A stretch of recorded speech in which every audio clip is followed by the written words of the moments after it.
Hello guys, let us see how to set goals in 6 steps. Okay, so the first step is find the interest from past experiences, and second step is search for the options and alternatives.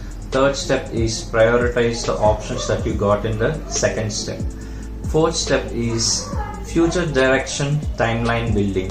So you need to build timeline based upon the future direction. So how exactly you need to move towards the goals in future. Fifth step is select or do what you value most. So you need to work on the value system as well.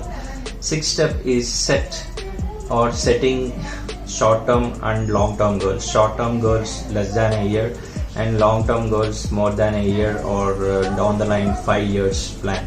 So to make it more workable, right, you need to analyze the past decisions or past experiences based upon the goal setting that you had made in the past. So if you analyze the past experiences or past goals, you will be getting a more workable plan.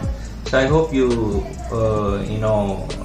like this video of 6 steps, but I will be discussing more on these steps in coming videos. Thank you.